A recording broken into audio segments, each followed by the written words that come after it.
What's going on, guys? Thanks for tuning in to another episode of the Red Gold Standard podcast. My name is Zach Hernandez, and as always, I am joined by my co-host, Matt Llewellyn.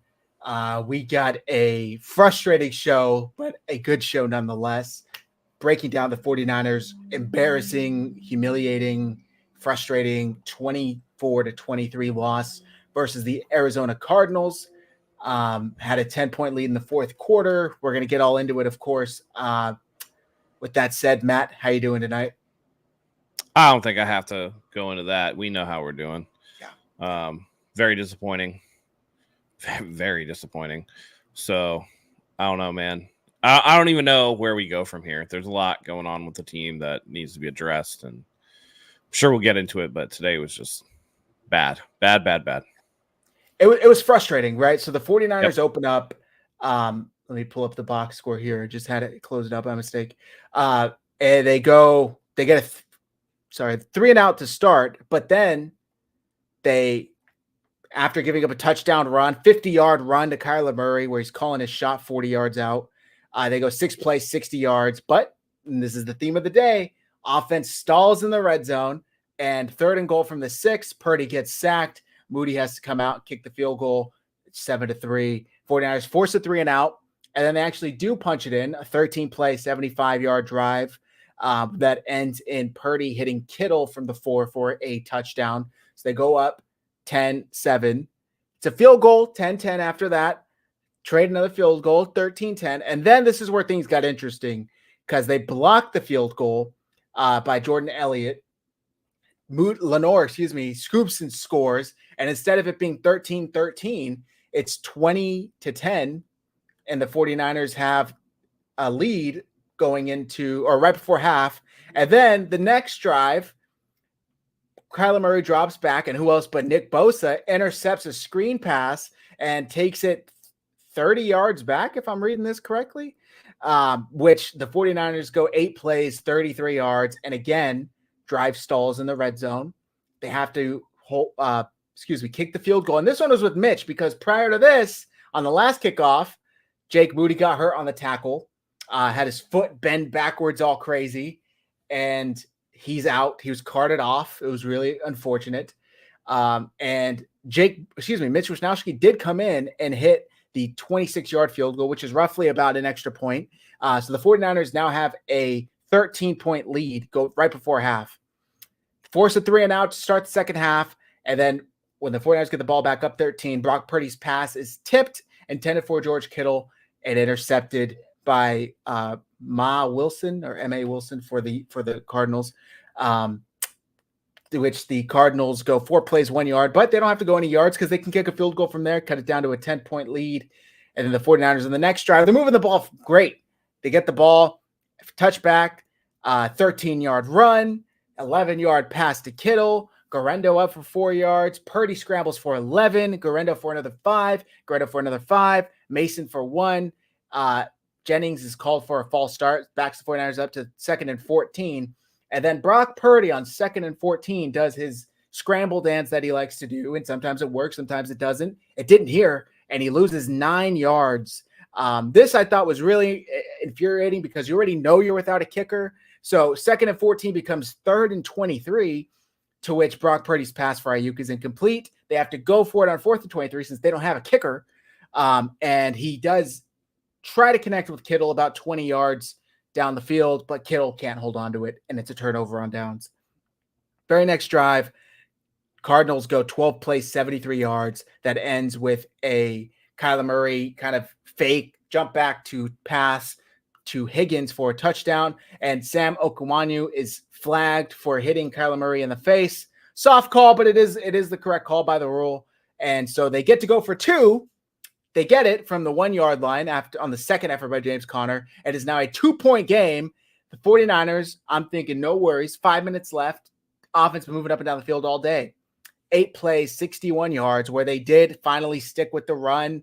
There were some passes, and there's a 20-yard pass to Ayuk, 3-yard pass to Kittle.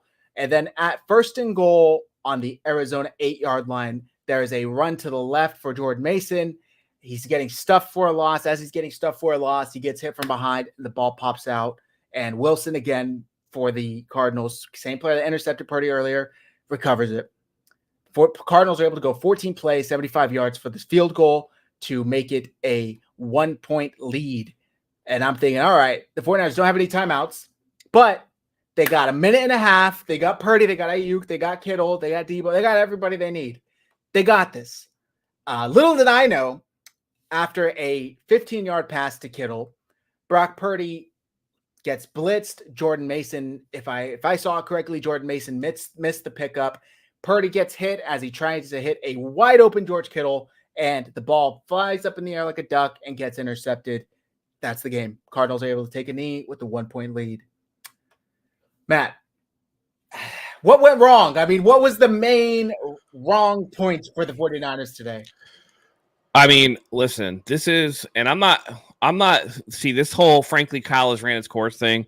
I'm not there yet, because who are you going to hire to replace him? Who do you got better? What's the answer? What's the answer? And this ain't it either. The 49ers are good. That's the problem. That's why everybody's upset. You're not watching these games going like, oh, the 49ers suck from stem to stern.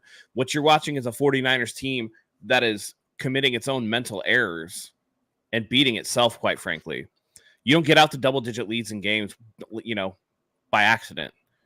They just listen, you and I have talked about this, and I know you posted this before, and people were dogging you about it, but this is a team that reeks of entitlement. This is a team that acts like it has made it.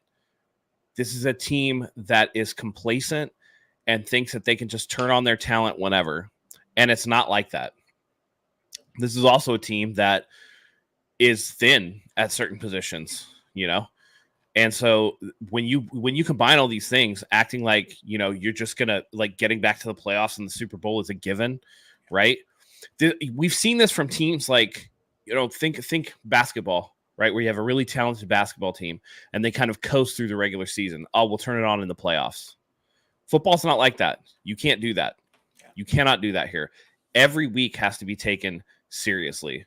And they're not doing that. They're not doing that. This is a very talented team. Everybody's saying that the 49ers aren't a good team or they're a shitty team.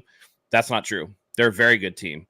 But when talent doesn't work hard work will beat the talent every single time. And they're going out there and going through the motions and walking through it. And I'm sure that there was a case of like the players, looking at it like, man, it's hot out here. I kind of don't want to be here, this and this and that. And then, beyond that, there's other issues which we can get into. But first and foremost, I think that the lack of 100% effort at all times is a huge issue for the 49ers because they're beating themselves through mental errors, through all that stuff. And it's going to cost this team. As it stands right now, if the team doesn't do something quickly to turn this around, this team will not make the playoffs. They have all the talent in the world to make the playoffs and get back to the Super Bowl, especially once you start getting people back.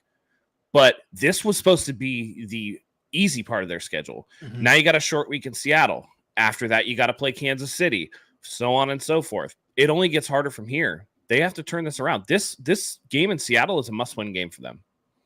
Agreed. And fortunately, Seattle lost today, which means that the 49ers are within a game of the division lead.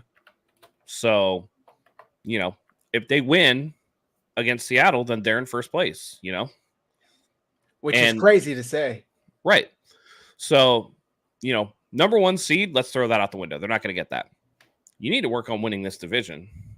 And you need to take it one game at a time. And hopefully a short week on the road will focus this team enough where they're uncomfortable enough that they have no choice but to dive into the game. But I don't know, man. I just don't trust it. And the effort hasn't been there. And that's an issue, because that's something that you can't. It's not like Kyle can walk in and like say there's a blocking scheme problem. And he's like, okay, let's do this instead of blocking, this way. We're going to block this way. We're going to change the scheme. We're going to do it. Effort is not something that you can just magically coach into the players. The players have to look themselves in the mirror and decide like, no, dude, enough of this, because they have the talent to do that. But even in their wins this season against the Jets and then last week, they have not played a clean game the entire season. No matter what, whether it's special teams, whether it's defensive lapses, whether it's penalties, this team has not played a complete game for the entire season, and they have the capability to do so. And you thought maybe last week against the Patriots would have been a turning point, but definitely not. And the disturbing part is both of the games that they've lost have been to division opponents. Yeah. Their only 2 of the wins are 3. against AFC East teams, and the AFC East is trash. Yeah. From top to bottom, it's trash because Buffalo's not a good team either. So they have to figure something out because this is beyond the pale, and they're not going to make the playoffs if they keep going like this. And what's frustrating, we got a super chat from Gray Fox 198. Thank you, Gray Fox. This pathetic team will be 2-6 at the bye.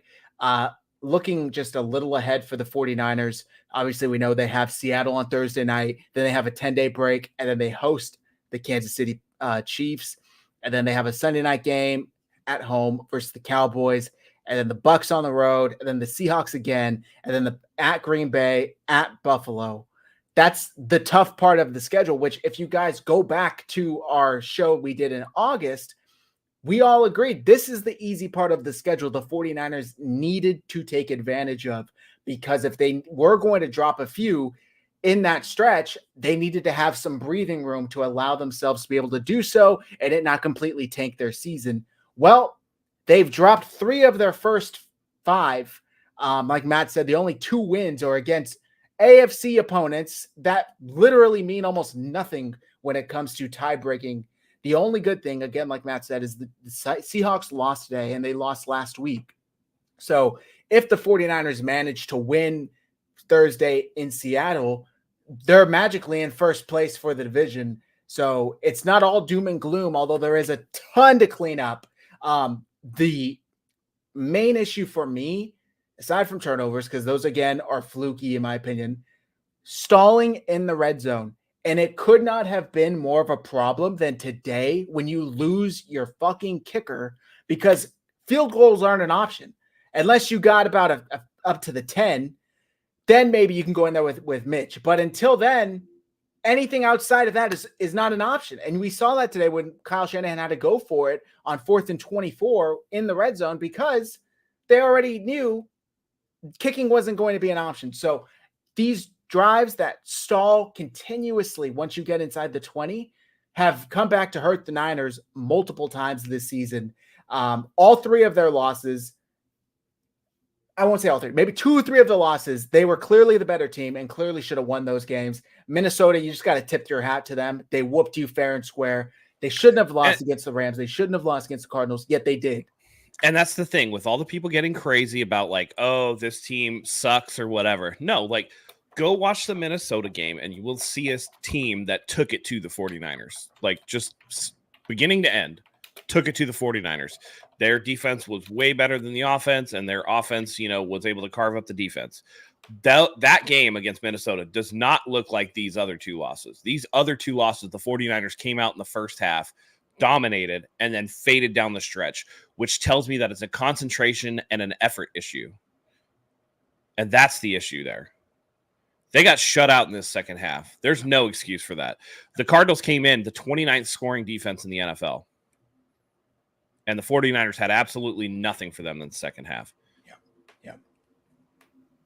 Well, and then even at the end, right, the 49ers forced a 4th and 5, I believe.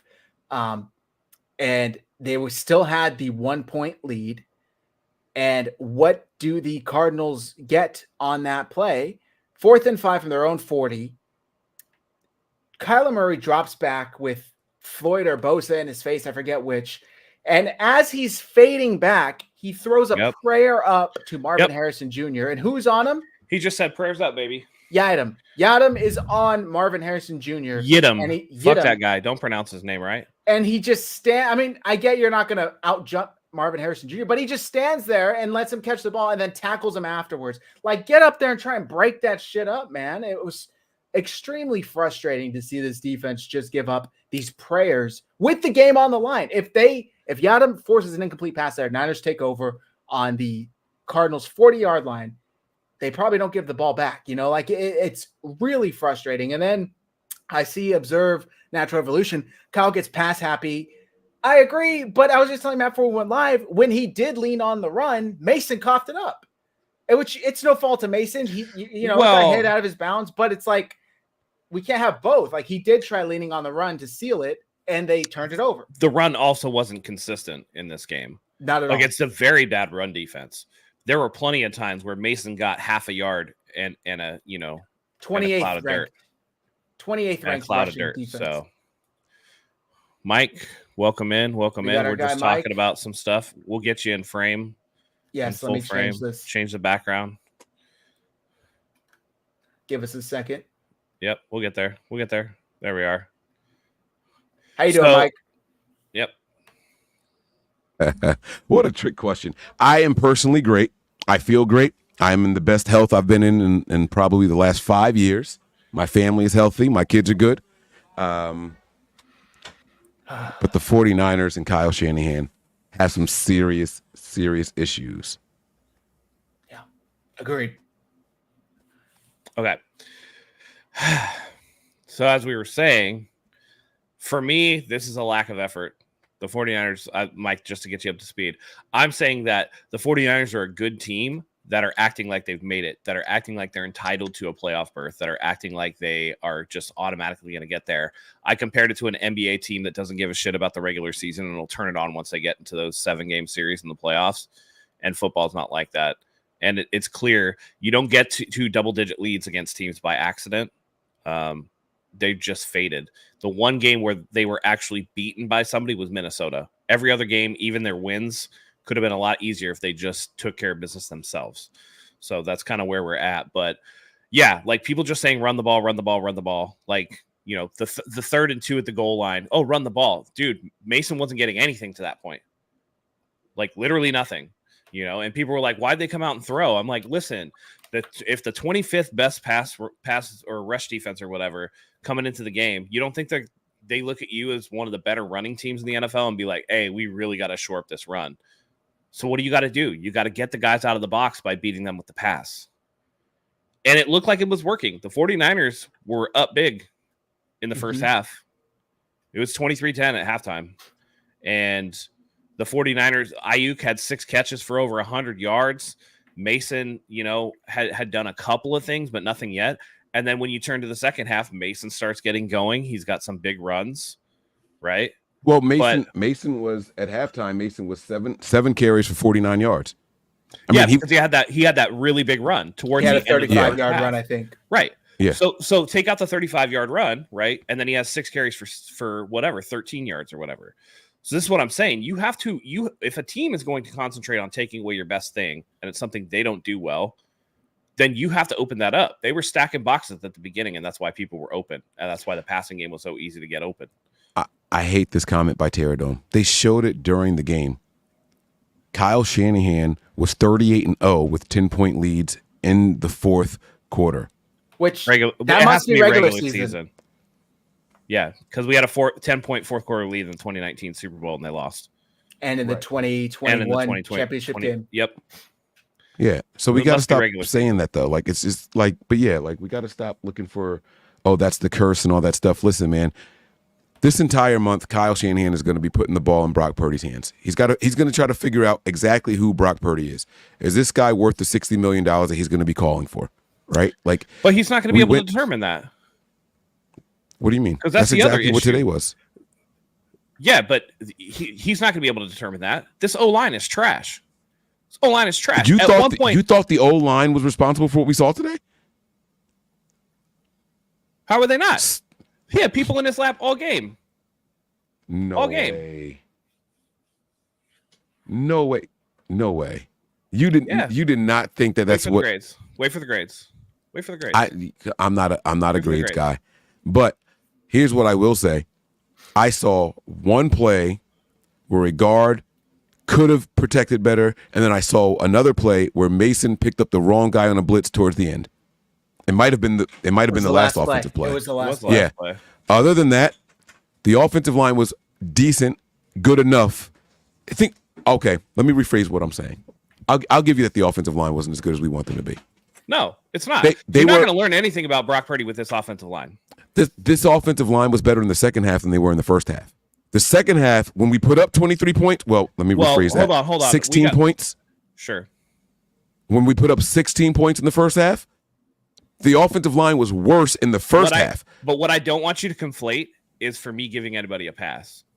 I'm saying the offensive line is trash. I didn't say anybody else was good because I don't think anybody was good in this game. And that includes Brandon Ayuk, who absolutely fucking disappeared in the second half. That's not why. What? You're blaming Ayuk for the disappearance? No. Yeah. Yeah. You are kidding me. Yeah. No. He can't throw the ball to himself, Matt. What do you want the guy to do? He was on fire. He caught contested catches. He was getting immediate separation all game. They said that the opening drive, the one drop, he was 100% for every target after that. The whole game. They stopped throwing to him. Ayuk had 6 catches in the first half and finished the game with 8. Fucking miss me with that. They stopped throwing to him. No. They didn't stop throwing to him because he was wide ass open, and that was like that's not why. They didn't even give him contested opportunities in the second half. He had 2 opportunities in the second half, and he came down with both of them. What else was he supposed to do? Right. All right, cool. You can glaze whoever you want. Like, if you want to glaze somebody on this team. Where was he? Where was he? The whole offense disappeared the second half. If you have a guy in Jordan Mason. We can have that conversation. Oh, so that we agree on. Okay, yeah. Because you got Jordan Mason with 7 carries in the first half. He finished the game with 14. That means he had the exact same amount of carries in the second half. And Ayuk, your leading receiver, with only 2 targets in the whole second half. What the fuck was Kyle calling the whole second half of the game? Like, please, that's another issue. Well, that's another issue that we can talk about that too. Because I feel like Kyle has been calling back-to-back weeks. This has been 2 shitty-ass games that you're calling. Especially the second half, yeah. Why are we doing these long dropbacks and want all of these pass pros when you know the offensive line can't block? Right? Why are we consistently spreading the field out without enough blockers? Like Kyle in the press conference said, "Oh yeah, they came on a blitz. They had more guys than we had blockers." Okay, well, why is everything developing down the field then, dude? Like, what are you calling? Why are you putting Brock on 7-step drops? Right. But see, even that was a bullshit play, right? Because on that same play, Kittle was open for 3 seconds. He was wide open. Brock just did this little pump bullshit that he does for both of those picks. It was like a little pat pump thing that he did. Both of those interceptions that ended up getting tipped and intercepted. Both of them. He, instead of just throwing the ball to the guy, he like wanted the guy to make eye contact with him or something. Like, I'm not here to fuck you on the play, bro. Like, throw the fucking ball. Kittle was wide open. He was wide open. And Kittle still almost came down with that interception at the end of the game. Like, just throw it to him when he's there. You held the ball for a half a second too long and allowed the defender to get to you. That's the same play that we were talking about with Mason. Kittle was open the entire time on that play. There was no need for Purdy to do what he was doing with the ball there. So even if they did send more guys, that means it's less people to tackle Kittle after he gets the ball. Right, make it work in your advantage. That's normally what we do. But this is what I'm saying about the play calling and stuff. Whatever the reads are, that's got to change. So, like, I mean, I don't know. I like that. Well, once we get to the point where I can walk this down from A to Z, then I'll comment on what I think the problems are. But if we're gonna just have people jump in when I'm trying to make a point, then I'm just not. You know. So Jake Moody, by the way, update on Jake Moody, was left the stadium in a walking boot. Apparently told reporters he doesn't know the severity, but he knows it's not broken. Nothing is broken. Matt, I think you said looked like a sprain or high ankle sprain. High ankle sprain, everted. Yeah. So which means that his ankle bent inward and the foot bent outward. So there was foot eversion, so it bent out rather than the typical in that you see. Sheesh. Automatic high sprain. You worry about tib-fib fracture if the x-ray came up clean. That's good, but he's still going to miss like 4 weeks. So they need to put him on IR to return and go and sign a kicker right now. So, okay, Mike, here's where I'm going to start, okay? This is how we're going to do. Let me just tell you, I'll list off the problems and see if you agree with me, okay? I'm going to list off from A to Z, all the problems. Number 1, Kyle Shanahan's offense is being called super fucking weird this season, and I don't like the way that they're doing it. They're not calling it for the personnel. He's calling it for whatever he's calling it for. Number 2, the offensive line is too inconsistent for the offense that he's calling. That goes back to number 1. That's on Kyle Shanahan. Number 3, nobody except Brandon Ayuk is consistently getting wide open. And that includes Debo, Washed, Samuel. And I called that, and I feel great about that. Number 4, Brock Purdy is trying to do too much. Without all of the Avengers, I feel like he's trying to take it upon himself to do everything. He was out there doing like jukes and shit. And I'm like, dude, this guy's about to tear his ACL. He's trying to juke people out here, and he's holding on to the ball too long. And why are we getting these 68-yard total run scrambles, 11-second plays where he's getting 3 yards, right? You can't take a sack on third down, and that's in that instance late in the game. You got to throw that ball away. Like, so Brock Purdy's not scot-free either. Okay. And then number 5, there's no consistency in the way that, like, the team just doesn't look like they're on the same page ever. And it's conditioning issues, it's effort issues, it's lapses in concentration, it's all that shit. So from 1 to 5, that's where I'm at on this offense. And it's no shade to Brandon Ayuk in terms of that, but he's still getting his feet under him, and he had a big ass first half. But let's not pretend like, you know, he was all there in the second too, right? I'm not gonna absolve him just because he had a really good first half, when his first 4 games he didn't do dog shit and was dropping passes left and right, right? Like, okay, cool, you had a great first half, but a football game's 60 minutes, not 30. You know, we wouldn't give Brock Purdy a pass, and we shouldn't if he has a great first half and has a very mediocre second half or disappears. We shouldn't give Nick Bosa, like Nick Bosa had the interception or whatever. What do you do in the second half? You know? Like, I'm not going to say, wow, great game, Brandon. You had 8 catches for 147 yards. Now, 80% of that production was in the first half, but, you know, I'm not going to give Kittle a pass when he dropped 2 passes and did not put forth the effort, particularly on the first tipped interception. All you got to do is tackle that motherfucker. Tackle him. It's tipped. There's no PI. Take his ass to the ground. Make sure he doesn't catch it. You knew he was right fucking in front of you. Give that motherfucker a wedgie. Like, pull his ass out in front of everybody. I don't care. Don't let him catch that ball. The second one, not as egregious to me because his momentum was carrying him in the different direction or whatever. But still, like, that looks, again, when you have Kittle doing shit like that, and then you go back last year in the Super Bowl where he's playing fucking grab ass with George Karlaftis and being like a fucking pal around guy rather than paying attention to what's on the fucking field, right? Why does Kyler Murray get the read option touchdown? Why? Defense has their back to the ball?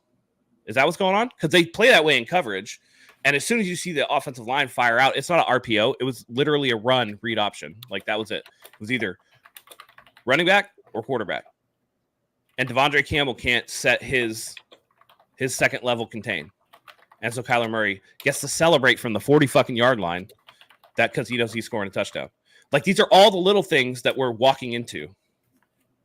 You're muted. No, I was muted because I didn't want to cut you off, but that contain was on Debo in the first half. I mean, not Debo, Bosa. Sorry, my apologies. No, that's not true. That is not true.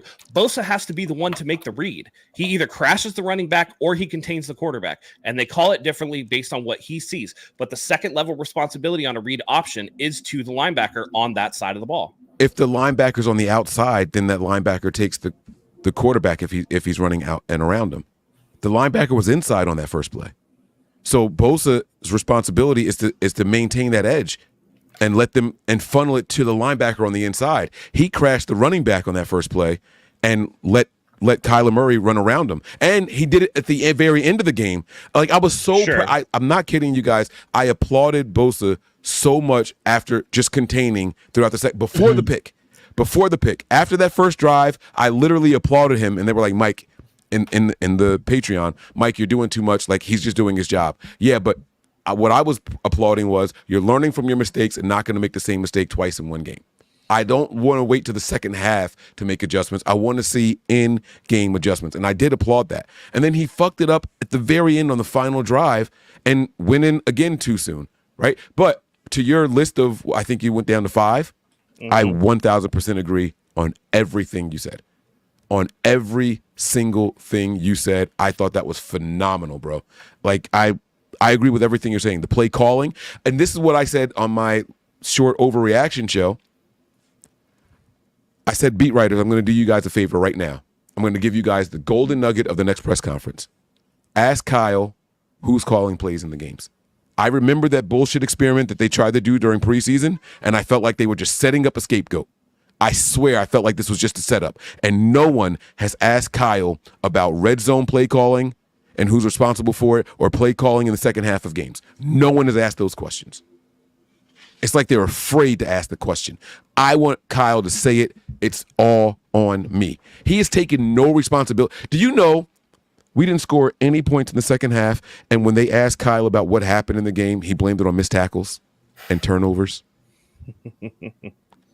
You knew, Kyle, you didn't have a kicker. You knew that the window for extra points, if the window for any kicking hope was extra point distance, 15 or inside more. You knew that as the play caller with all your weapons, with all of your weapons. One catch for Debo? Yeah. One catch for Jawan Jennings? Are you like, you knew this going into the entire second half, and you blame missed tackles while there were 17 missed tackles in the game. It was 14 like going into the third quarter, and then I saw at least 3 more, so maybe it's going to end up being more. While all that is true, you needed one fucking scoring drive. Didn't even have to be a touchdown. You needed one scoring drive for the whole second half, and you couldn't muster it up. You couldn't muster it up. Kyle, you got to eat that, bro. That's got to be on Kyle. And like you said, Matt, well, your first 2 things both went back to Kyle. The plays you're calling for this offensive line, that's on you. You know what I'm saying? At some point, they got to ask why Brock Purdy keeps having all these tip passes. Mm-hmm. We keep ignoring it when we win these games. It's happening every fucking week. When Brock stays in the pocket, he's getting 2 tip passes a game. When are they going to address that? When are they going to say something about that? When does that become a concern? But what happens is we get hot at the end of the year. We start 3-5. We start 2-4. We get hot in the final, November and December, and we make a deep push in the playoffs, and all is forgotten. And all is forgotten. I don't care about the weather. All gets forgotten. It's not right. We don't, like Matt said, they've packed it up. It's like, hey, we know we're going to get better. There was this quote by Trent Williams that I saw online today. Apparently it was old. Well, when I say old, it was a couple days old, where he said something along the lines of, we have to be better, but we have a lot of guys that we're waiting for to come back. Who the fuck else are you waiting for, bro? So fuck it until then, I guess. Right? Like, help me out. So let me just address the Nick Bosa thing. I'm not saying, listen, I don't know what the play calls are, okay? But if Nick Bosa doesn't, so my point is, this is how everybody in the shotgun designs their runs, right? They act like they're going to pull the ball. And so you either want to take Nick Bosa out of that play and never go after the running back if his responsibility is the quarterback, or like I don't know what you want him to do. He has to make a choice, but blaming Bosa for the entire thing negates the entire second level of the defense. Where the fuck was everybody else? Where was the safety help? Where was the weak side or the strong side linebacker? Where was any of those people? Like, if you want to say, oh, Bosa bit or made a mistake or whatever, I'm saying that's not on Bosa. He has to make a choice in a split second, right? If it's not a read option, it's just an inside handoff. Do you just want him to stand there and do nothing? Because I've heard people criticize Bosa for not crashing on the running back hard enough.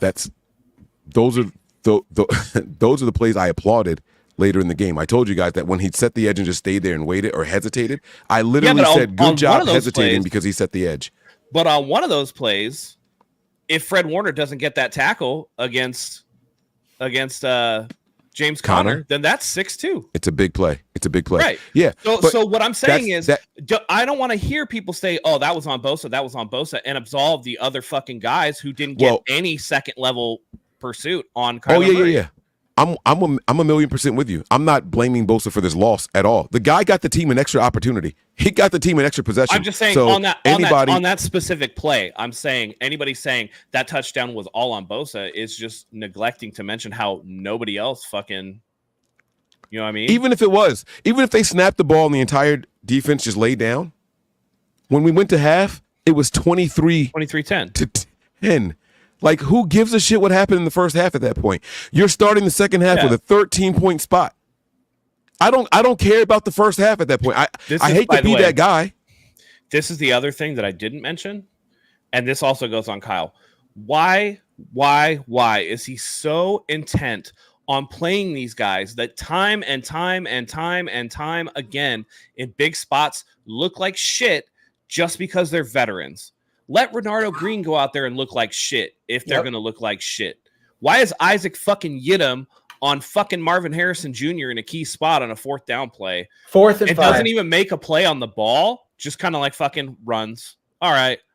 Like, dude, the second that Marvin Harrison Jr. jumps for that ball, I'm fucking putting him on my shoulder and running his ass straight out of bounds so it doesn't count. Yep. You know what I mean? Same thing. And let me get on this motherfucker, by the way. If we're talking about people who cost the 49ers a game, I'm so over Charvarius Ward. That dude, baby shit, soft coverage, mental mistakes, nothing. Yep. Didn't even get his fucking head around when Marvin Harrison Jr. beat him on that throw. You want to follow the best wide receiver on the team, huh? Talk your shit, baby. Best wide receiver on the team for them had I don't know. Marvin Harrison, I guess, would be considered the most talented, but he had a couple of catches, and it was on you and Yiddom. You want to be in that conversation, right? Wilson carved your ass up multiple times. I'm tired. Listen, I'm hearing his name for all the fucking wrong reasons, and people want to be like, "Oh, he's playing hurt." Okay, don't. How about don't? You're hurting the team. It hurts me to watch you. That's what's hurting. I don't want to see you go. You're playing a position where being at the peak of your athleticism is the most important. And if you feel like you can't go out there and give 100%, I'd rather you not play than go out there and give up catch after catch after catch after catch after catch and being in the wrong position all the fucking time.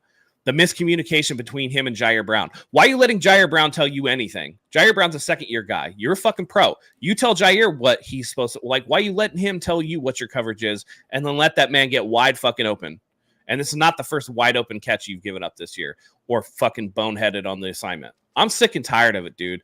I'm so over Ward. Let his ass walk after this year. Let's move on. Let's do something else because I'm sick of it. This dude has been nothing but suit game is whatever. I couldn't care less because when you're on the field in the uniform, that's what I care about.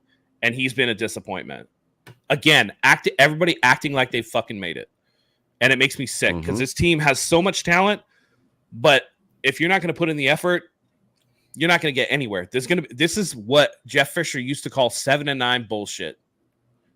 And this is going to be 7-10 bullshit for the 49ers if they're not very careful. Yep. So what I think what's so unfortunate is the turnovers came at such a costly moment. Each of them. You had the early tip drill interception, and then you had the fumble where the 49ers were about to go up, if I have it correctly, 2 scores and put the game, a little more comfortable because it was getting tight there. They had gotten it down to 1 score. Let me pull it up here. It was 21-23, and with 6 minutes left in the fourth quarter, Jordan Mason fumbled. That was the last time the 49ers had the lead in this game. The last possession they had because the Cardinals went on to score. And then obviously at the end, they were down 1 point at the end, minute and a half, no timeouts, but you're fine. You're good. I think Garendo made an interesting decision in taking it out, but he got close to the 30, so I wasn't that mad about it. 2 plays later. Go ahead. I'm sorry. Just on that in particular, Tom Brady broke down from a veteran's perspective and a professional mindset. Every yard is a second, and he was like, so they're actually positive with the time of possession. They have time to waste. And so he said that right before he brought that ball out because I was wondering why the hell he would bring it out also. But then I immediately remembered what Tom Brady said. They want a couple of seconds to come off the clock because if they do score, they don't want to give the ball back to the opposing team with that time left over. So that's the only reason. Yeah, I also thought, great point, Mike. Garendo's taken one back in the preseason. Maybe you bust a wide open touchdown on a broken play coverage. Kyle's like, fuck it. What's the worst that's going to happen? Take it back. Obviously, the worst that could happen is Garendo fumbled again. But luckily, that didn't happen. It ultimately didn't matter. But there was a frustrating theme today for the offense to me, and that was Brock Purdy holding on to the ball too long. And it's something that we've seen this season. Yet he's been able to make plays out of it or scramble for a first down. Yes, he's been sacked a couple times, but rarely does it come back to bite the 49ers that badly. Today it did. Like I mentioned earlier, they had a 3rd and 14 after a 5-yard penalty on Jawan Jennings, and he took a 9-yard loss there. And that pushed it. Even if a field goal with Mitch was even a remote idea, that took it out of the conversation completely, because now it's 4th and 23. There's no way they're going to go and try and kick a field goal with Mitch there. And then again, on the last play, I understand Mason looked like Mason missed the blitz. I didn't watch it in depth. I was pissed off. I turned off my TV and walked away. But he had Kittle open in the flat, and if he just hits it immediately on the back of his drop steps, which is ironic. Given that he said, "I got to do a better job of taking the check down in the offseason," and he's not doing that. And I think that's a Brock Purdy thing too. He has to play within himself, and I think that he feels like that he has to do too much. Right. And maybe the fact that it's a contract year for him is weighing on his mind. I don't think it's that, dude. I don't think it's that. Superman. I don't know, but it's different than what we've seen last year, where he was a lot more comfortable with either going down or throwing it away or taking the check down. Where for some reason it's like he's fighting to the very end, even if he's running 60 yards side to side to make a play. Just throw it away, bro. Live to play another down. Just throw it away. I've seen on a lot of these plays where he's scrambling around that on these particular plays nobody is open. Like when they show the behind the I guess the behind the line or behind the quarterback view, nobody's open.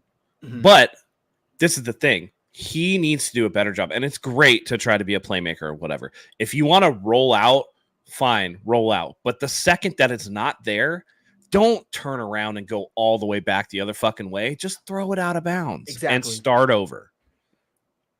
It's doing too much. And he's looking at it like, shit, Christian McCaffrey's out.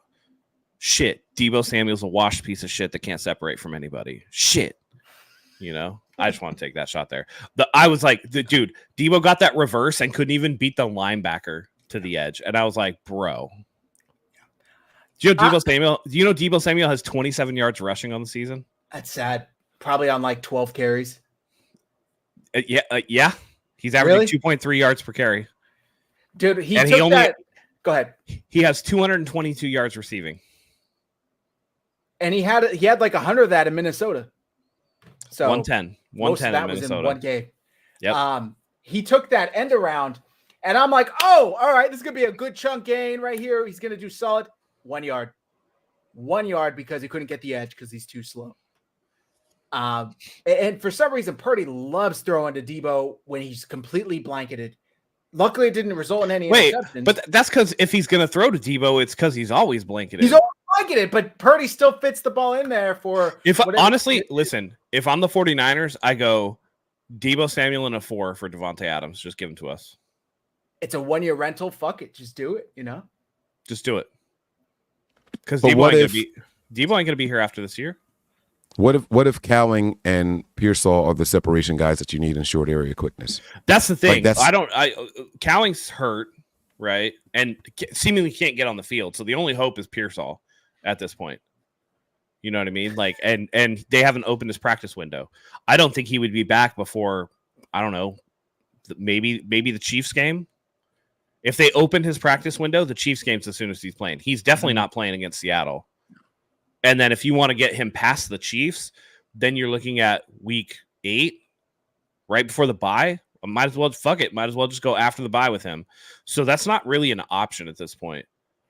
And again, if a guy that you're paying $20+ million literally can't separate, then what are you doing with him? Like, what if and by the way, Christian McCaffrey's not in there to eat these touches that, I was always like, well, Deebo's redundant because Christian McCaffrey can do all the stuff that Deebo was doing, but he does it better. Now Deebo is supposed to be able to do all this stuff, and he just looks slow. Can't beat a linebacker to an edge on the reverse. Always blanketed in coverage. The only time he makes catches is when he's schemed open between zone coverages. And when he can go up and get a ball, he does have the ability to catch the ball, which is great. That's fantastic. But if you can't get open, what's the point? If that's going to be the case, I need Kyle to design this offense specifically for Brandon Ayuk and Brandon Ayuk only. Like, Brandon Ayuk should be your number one read on every single play that you throw him out there, and then everything else, fuck it. Right. The fact that it isn't is mind-boggling to me. The fact that that's not how it already is makes no fucking sense, especially without CMC. You went into the year knowing he was going to be injured and questionable. I don't know if they knew it was this bad. Either way, they knew he wasn't going to be 100%. Maybe he figured, I don't know if I'm going to have BA. Maybe we're going to trade him. Maybe we're going to not. But the offense centered around what? Debo? Mason? Kittle? I don't know. But it's like nobody is the main focal point right now.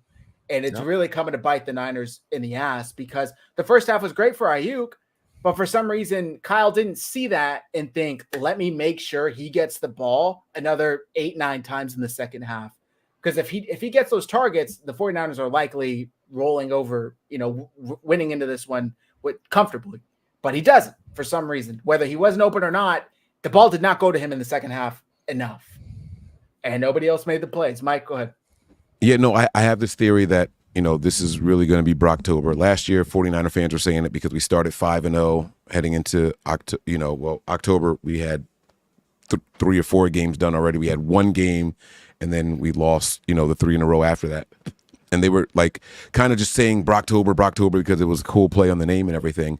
But I sincerely feel like Kyle is assessing what Brock Purdy can and cannot do this time around. So I think that Kyle, we've already seen, all right, you don't have Debo. Okay, you don't have Kittle. Okay, you don't have CMC. But here's what we do know. You can depend on the run game. You have a contested catcher in Juwan Jennings, right? I want to specify Juwan Jennings. There's 2 things that this team is missing consistently, and it's separation guys.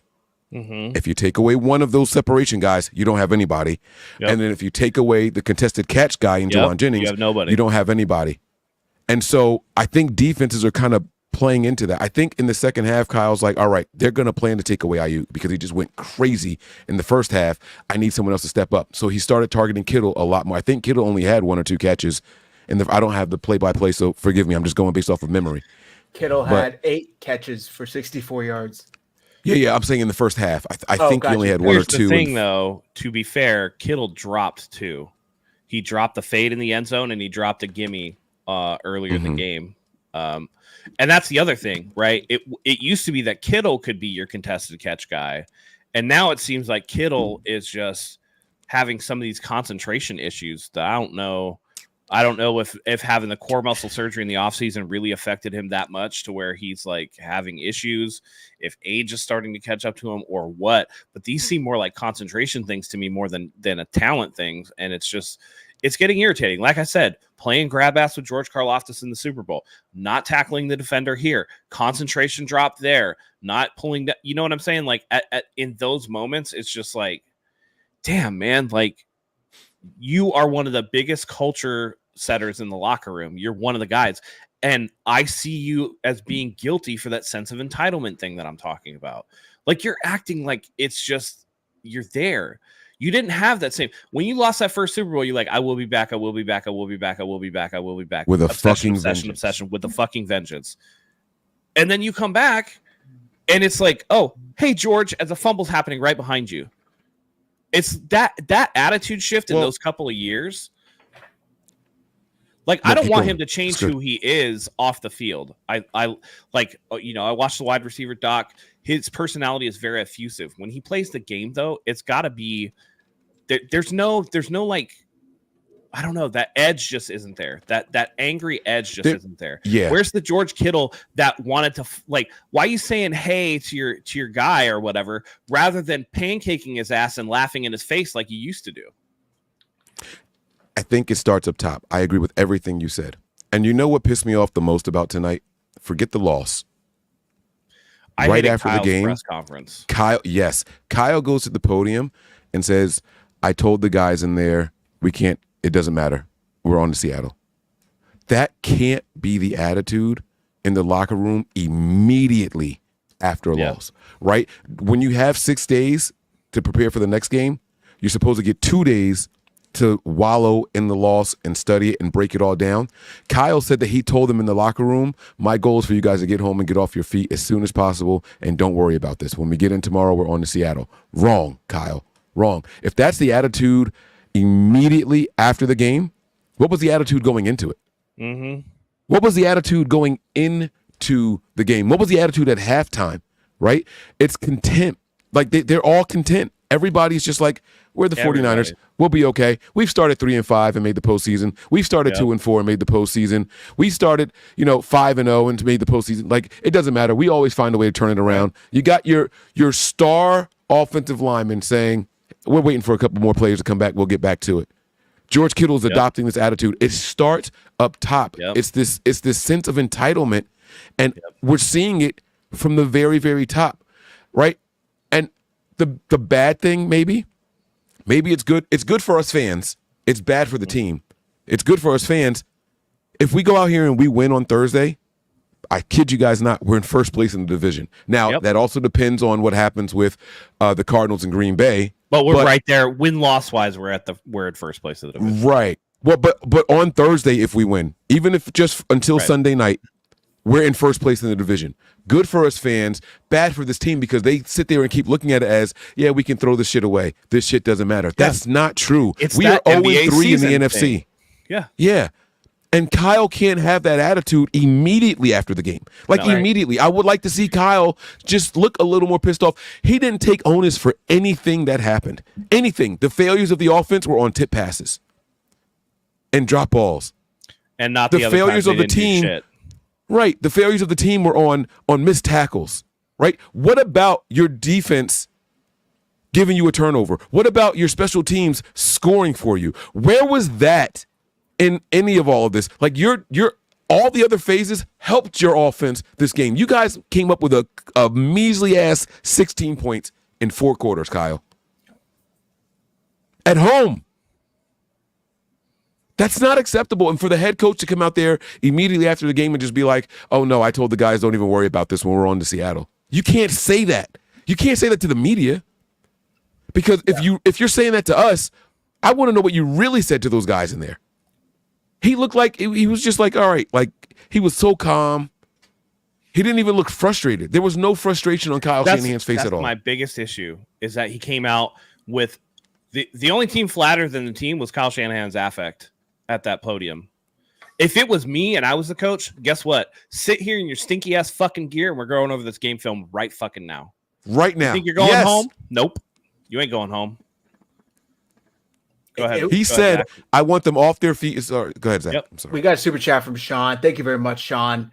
Guys, it looks like our Yak guys are done. Effing respect them. No. N-O. Kittle, Debo, how many? The average for a Yak in our system looks like 6 years. Or 6 yards. They are decoys now, not breaking tackles. Kyle looks very ordinary without his peers as coaches. And this is what I said a couple weeks ago. Kubiak went to New Orleans. He's calling plays for the Saints now. We saw that adjustment period when he lost McDaniel to Miami. There has to be some sort of period where he's taking on more than he did, or another guy is taking on that job, and that's affecting the offense. I don't know. He's running away from his system because Christian McCaffrey's out. Or that too. He's doing.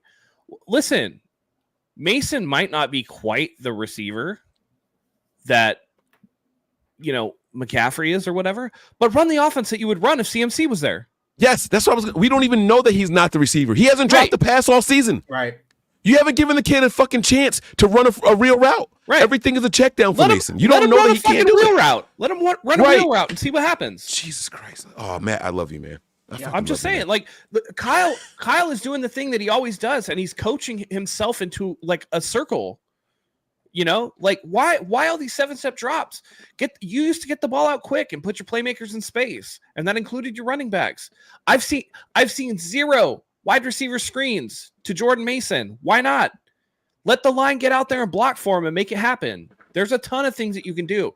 And then once you get everybody to the edge, guess what works better? Running between the tackles, which I know you want to do. But all this downfield shit, it's like he went away from all the short yard stuff and all the intermediate stuff for the sake, like all of those zone killers that you get, the 10 to 20 yard intermediate stuff. He's asking, like, how many times did we see Brock Purdy go and immediately look for like deep? And that's great last week that he was willing to do that. That's great that you have that in your pocket. But those passes are low percentage by nature because they're deeper passes. You can't go away from your bread and butter for the occasional big play. And he's playing for the big play. He's not playing for the chunk yardage. It's like a baseball team that goes away from hitting contact to try to swing for the fences. you're going to strike out all the time. And that's what's happening. They're striking out, Why are we going third down and close or whatever on the goal line? Why are we doing empty set? Right. Third in the red zone. Third and goal. Your vertical space is already compressed. I said when they were going into that, this should be a 2 tight end set. 1 tight end should block, shed, and he'll be wide open. Kyle is the only offensive coordinator did later in the game. Yes, Kyle Shanahan is the only offensive coordinator in the NFL that doesn't have that play in his playbook. Why? Sometimes it's okay to take the gimmies that work NFL wide. You don't always have to be the smartest guy. The NFL has been around for 100 years. I'm not exaggerating. It's been around for 100 fucking years, and that play works when it's goal to go. When it's goal to go, that play works. You have 2 tight ends, and you have 1 guy shed the block, and he's wide open every fucking time. Tungus would have caught that ball and got right in there because no one's expecting it to go to him. They're looking for Debo, Ayuk, and Kittle on those plays. Give it to Tungus. Stop outsmarting yourself, dude. Like, Kyle just won't do the gimmies that other offensive coordinators take. It's low-hanging fruit, and it looks gimmicky or whatever. I don't care what you want to call it.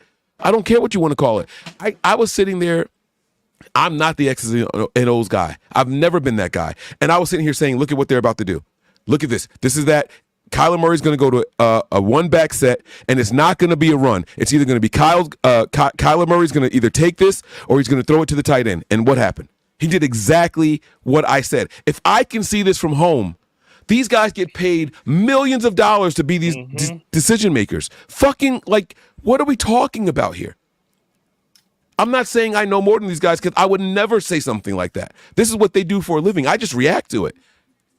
Like, it's absurd. At some point, someone's got to hold Kyle accountable, and there's nobody in this entire organization that's doing it. There's no one that's doing it. He went to that presser and took 0 accountability. Meanwhile, Brock Purdy is up there apologizing, profusely, like, I'm sorry, this is on me. I got to be better. You got a guy going up there saying, I got to learn to take the checkdowns more. I don't even know if we had played a real regular season game at that point. I think that was in the preseason when he said that shit. He's identifying his faults, but Kyle, you got to call the play so he's allowed to do it. Tell him to get rid of the ball quicker. Where's that internal clock? Find a way to speed that shit up for this kid. It's only 3 years. Like, help him. Yeah. Well, what's frustrating too is you guys talked about Kyle's demeanor after the game and how he came out and basically said, hey, I told them let's move on to Seattle. This is like the friend you had as a kid that like slaps his teacher and the mom comes and immediately defends him before even knowing what happened, right? The kid can do no wrong. And what happens? The kid turns into a piece of shit, goes to jail or, goes to juvie, whatever it is, because he never has any consequences. And for somebody who loves to send rookies into a doghouse and treat them like shit if they, drop a ball or wear the wrong shorts, whatever the fuck it is, when the whole team plays like shit and gives up a 10-point lead in the second half, gets shut out in the second half, it's just like, oh, whatever. It was tough, but, technically, and I was telling Matt before you hopped on, Mike, they view their Super Bowl losses. They act like they come with an asterisk. Like, we lost, but, technically, like, if you actually watch the game, it's like, no, you fucking lost, dude. Like, you lost both of them. You should have won both of them. You fucking lost. Own it. Figure out what went wrong and don't allow it to happen again. For some reason, once he gets a lead in the 10th, it's just like, you know what? Let's hope we can hang on to it. And I get the chat's going to say, Zach, they were driving. Jordan Mason coughed it up. How many chances did they have before that drive to get it in the end zone? They knew they didn't have a kicker. They knew they needed 7, and they couldn't do it. And it's embarrassing against a team like the Cardinals. No disrespect to the Cardinals because they always play the 49ers tough, and they're a good and young team. I like them a lot, but they were 28th ranked against the rush.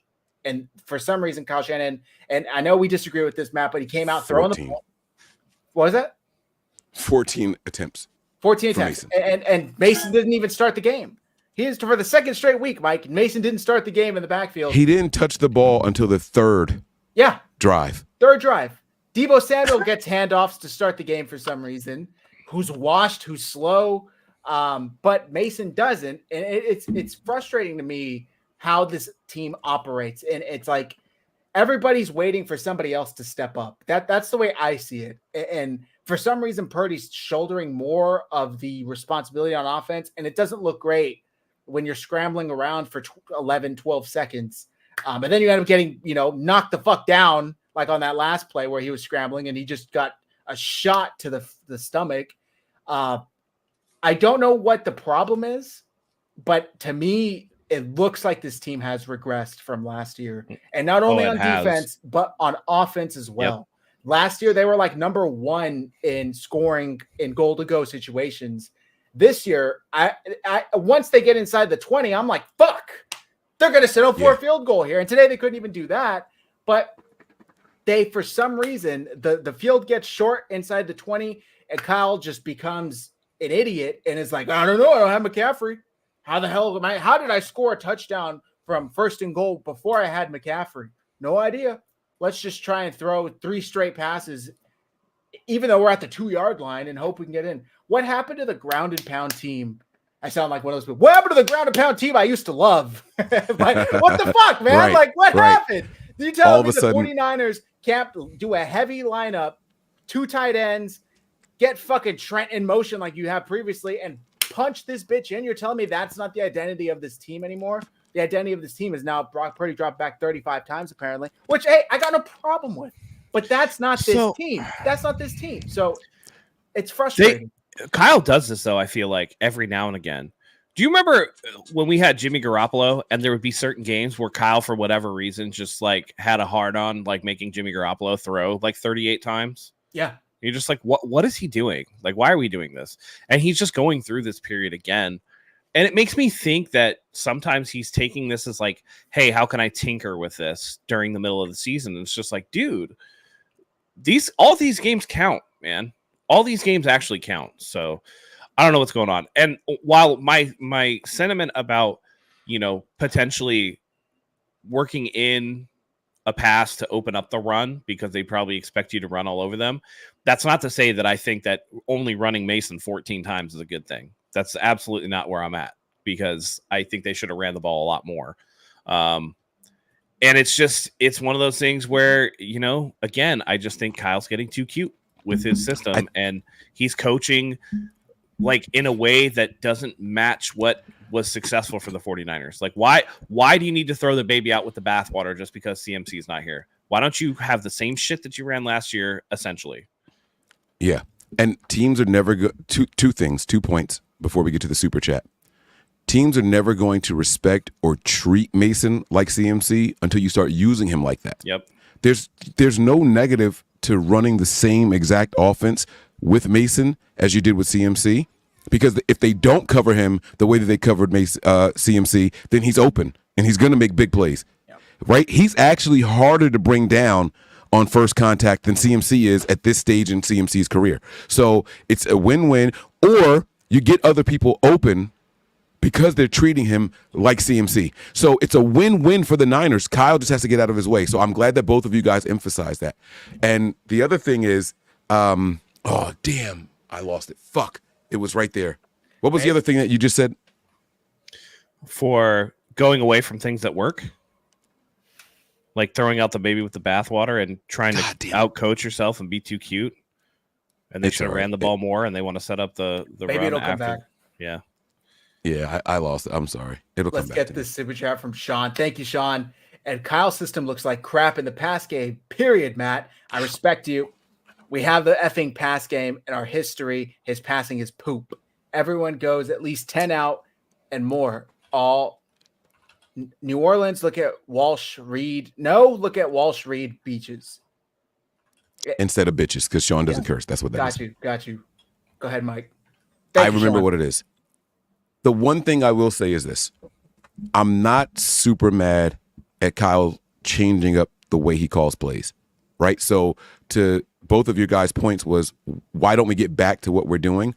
I'm not mad at Kyle trying to mix it up a little bit, right? No, because that's how you catch teams off guard later. Mm-hmm. Oh, this is a passing team now all of a sudden. Now we do have to worry about the quarterback throwing 30 to 40 times a game as opposed to 25 times a game type of thing, right? Where everybody knew that the 49ers formula for success was run the ball 30 to 40 times a game and we win the game, right? So I'm not mad at him trying to change it up.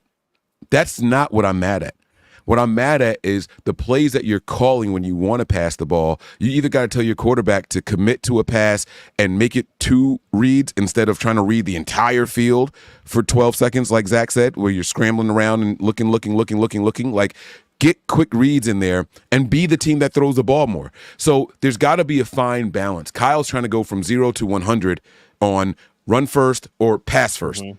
There is an in-between, and there's a gradual build-up to it. So I'm not necessarily mad at the change-up in plays, because if we want to be able to catch teams off guard, Kyle doesn't want to go into the postseason and the Super Bowl again, and teams know exactly what we're going to do. And that's kind of been our Achilles heel, right? Mm-hmm. It's like we get a little bit of a lead in the Super Bowl, and now it's like we know what we got to take away to get these guys. And they do it. So I'm not mad at him for trying to mix it up, but he's got to do it a better way than what he's currently doing it. This comment, getting a little tired of the constant motion from the offense. They don't accomplish anything most of the time. One thing that motions do, traditional motions anyway, it can tip you off as to if the defense is running it'll zone give you or man coverage. Zone or man, and that's not like 100% of the time, obviously. They could be running a hybrid where, you're running like cover 6 and one of your corners has man coverage and they rotate the zones, blah, blah, blah, blah, blah.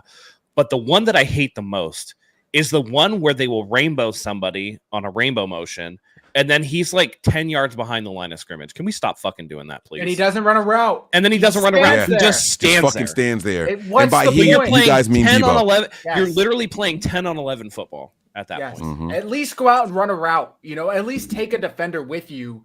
If you're 10 yards behind the line of scrimmage and to the back corner of the field, go out and take some. But for some reason, he just stands there. That's not an option for Purdy to pass. Right. None of the other options work. It makes no sense. I can't even fathom the thought behind that motion. And Kyle thinking, this works. This is a great. And they do it 5-10 times a game. Yep. It's so frustrating to watch. Because like you said, it's 10 on 11. 10, 11. And maybe it would be one thing if, one of these times or, at least a couple of these times, like keep the threat, right? One of these times, Brock just needs to turn to the guy that didn't run fucking anywhere and throw him the ball if the guy's far enough back, right? Like, because one of these times they're just going to stop paying attention to that guy and then make them think about it. And then you're at least trying to run 10 on 10 football rather than 10 on 11 football. But like that motion is the worst, man. I just don't understand it at all. By the way, and go ahead, Mike. Go ahead. I was going to say, and I even like the wrinkle with Brock Purdy with some of these scrambles, like when he's quick to the side and he takes off with the ball, because now it makes it 11 on 11. Where before it's like, oh, we just have a pocket passer. Jimmy's not doing that kind of thing, right? So I can see the big picture. I'm going to be honest with you guys. I can see the big picture in what Kyle's trying to do. I feel like he's just trying to, again, he's going all the way to the extreme versus gradually getting there. And that's where we're really messing up. And that's the problem with this team from RIP. It's not an idea issue. It's not it's an execution issue. From the plays that they're missing, to the lapses in judgment, to the scheme being all or nothing, to whatever. It's not necessarily what you're trying to do. It's how you're doing it, how you're executing it. That has become the problem. Again, like I said, really, Minnesota outplayed you. You weren't going to win that game. You didn't deserve to win that game. And that's just the way that it is. But for these other two games, for the Rams game and the Cardinals game, where they're up by double digits after the half and melt down in the second half, that's an execution issue. That's not a talent issue. Lapses in concentration, lapses in the ability to execute and close games out.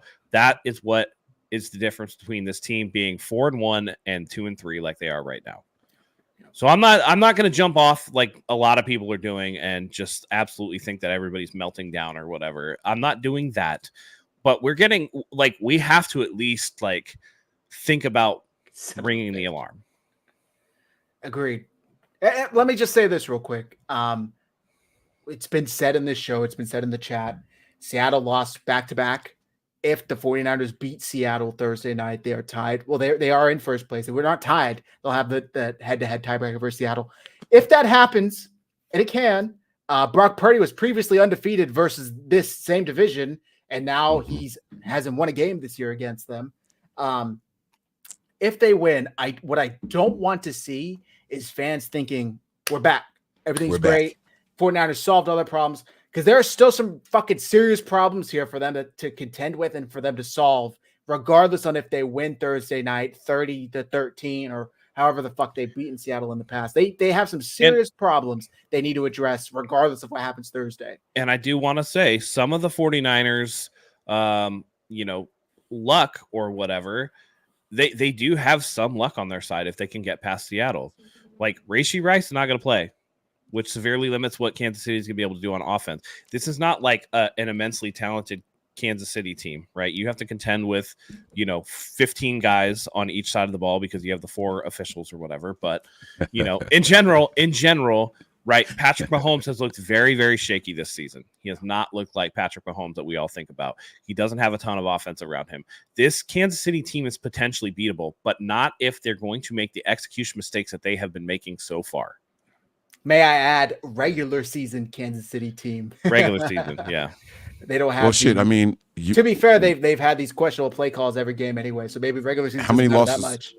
None. How many losses does Kansas City have? So I mean he can look as bad as he wants. They're still finding ways to win. How many wins came down to a controversial call or no call at the end? Like 3.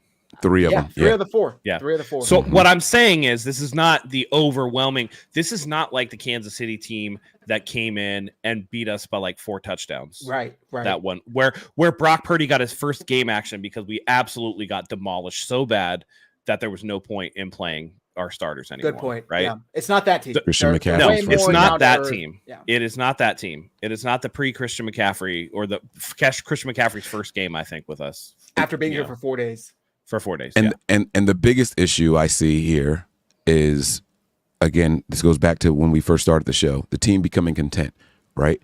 There is absolutely a chance that we turn this thing around and we start 3-3 if we win on Thursday and we get the ball rolling, and we're going to ignore everything that happened these first 5 games, and we absolutely shouldn't. We absolutely should not ignore it, because this is like good teams beat bad teams.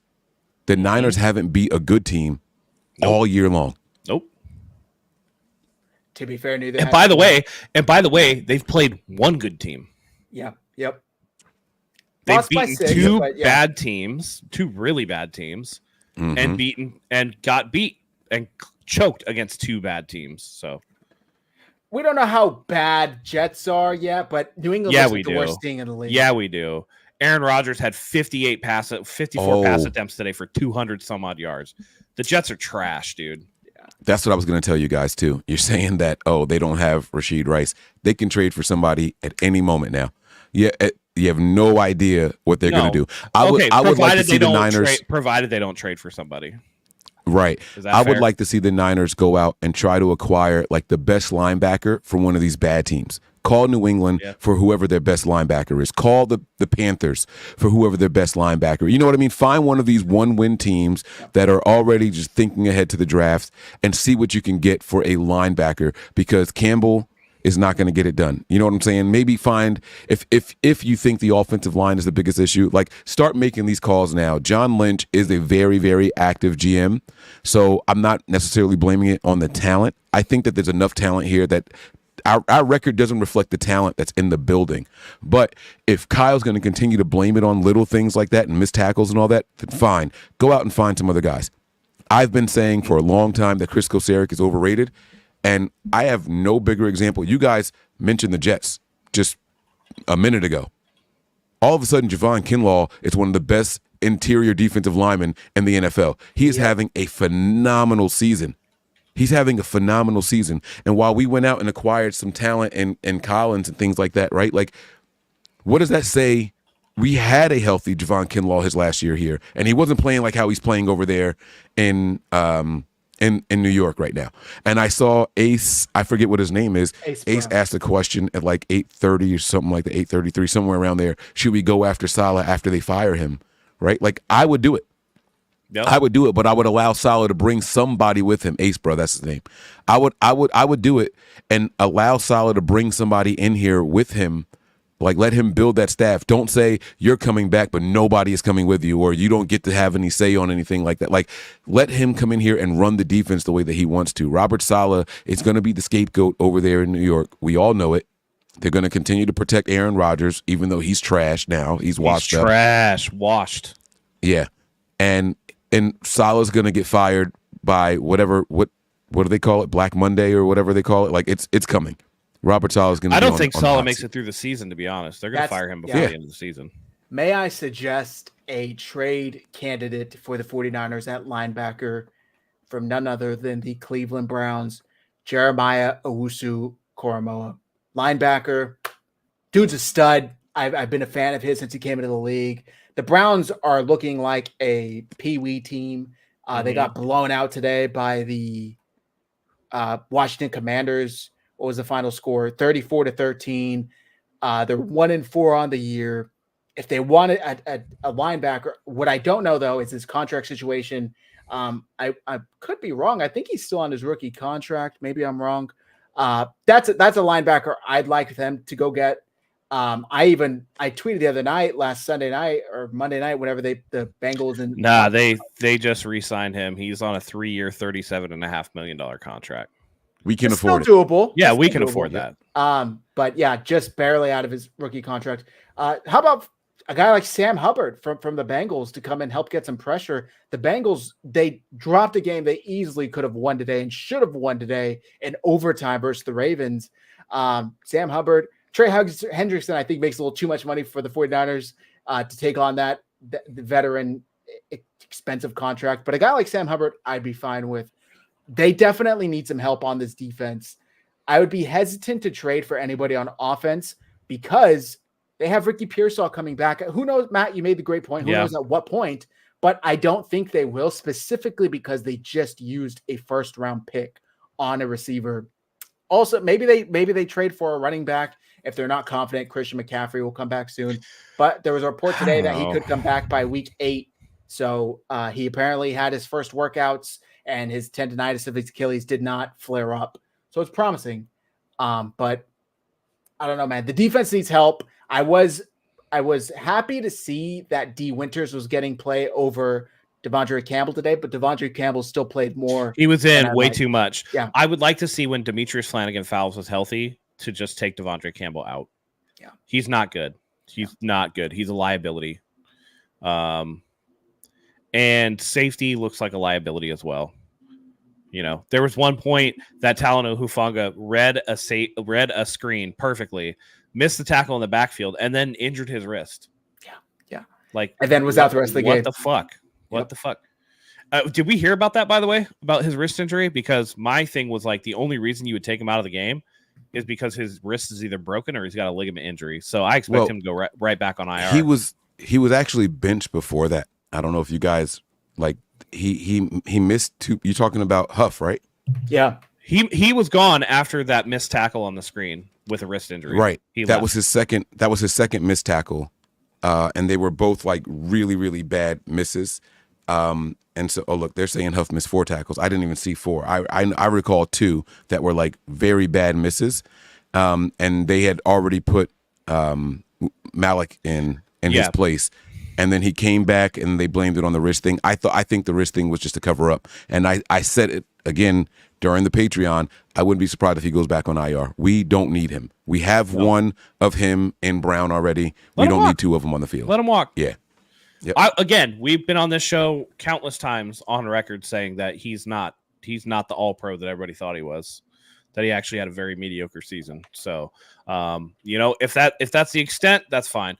I thought Malik Mustafa did a decent job, even when he got blown up by Trey McBride on that route that McBride dropped the touchdown pass. I actually thought it was rather impressive that despite that stumble, Mustafa was able to close the distance by the time the ball got there. So that at least is impressive. And you can, you know, that level of effort is something that I appreciate. The fact that he didn't just stop when he lost his balance, that he hustled to get back into that play, I think made all the difference in the world on that play. So, you know, it is what it is. Mob Squad saying we turn it on Hufanga, dude. We've been. Go ahead, Zach. Keep clicking it here. We did. We've been on this train. Welcome to the show, welcome Mob. to the show, man. Hufanga's not that good. He never was that good. If you look at his All-Pro season, most of his damage was done in the first half of that season. First 6 games, if we're being honest, yeah. And the fact of the matter is, he gave up touchdown after touchdown after touchdown on deep stuff over the top. And he missed tackle after tackle after tackle running down into the box. Yep. He's not that good. Yeah. And by the way, why would anybody expect him to be super good? I mean, he was a 5th round pick. Like, he had his shine.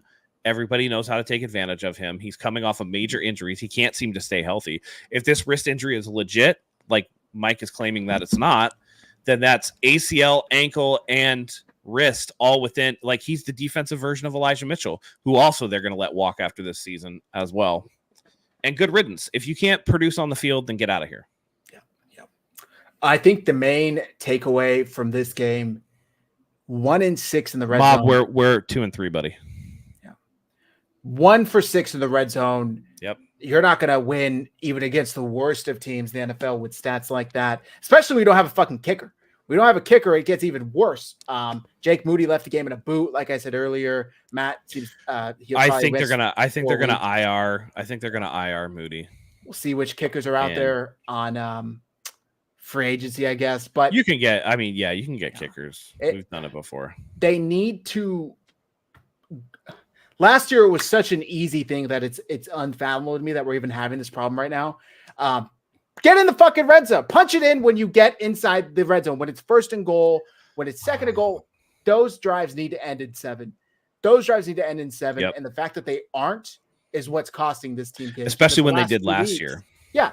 With the last 2 weeks, if 1 or 2 of those drives end with 7 instead of 3, then they win those 2 games, and their only losses against the Vikings, and everything's looking good, even with the defensive problems. But the fact that they aren't is concerning to me, and I really don't understand why this is an issue with all of the talent they have. I get you don't have McCaffrey, but how many teams would beg to have Kittle, Ayuk, Jordan Mason? Maybe not Debo. I was going to save Debo for last. With Purdy and Shanahan calling plays, how many teams would beg to have that on 1st and goal? Yep. And the 49ers can't find a way to punch it in from there. Because the O-line is trash. I would not be surprised. Go ahead. I was going to say, I wouldn't be surprised if the 49ers signed Brandon McManus this week. Mm-hmm. Yeah. Good shout. Good shout there. He's probably the best veteran that's available right now. Randy Bullock is out there as well, and Riley Patterson, but Brandon McManus, had fat Randy. Hell yeah. Yeah. But McManus had a decent year. I'm saying decent. He had a decent year last year. So I wouldn't be surprised if that's where they decided to go. Yeah. He was 37 of 30 on the year. Like and outside of kicking 50-yarders where he was 50%, like he's the guy. Like in 40 to 49, he was 11 of 13, and anything less than 40 yards, he was 100%. So he's probably going to be the guy the Niners just bring in and sign. Can't be worse than Wish. Yeah. So, Mob, didn't know you were a Rams fan. You are 1-4, and yes, you guys do suck. But they beat us. That's true. Yep. That's true. Zane Gonzalez is still out there.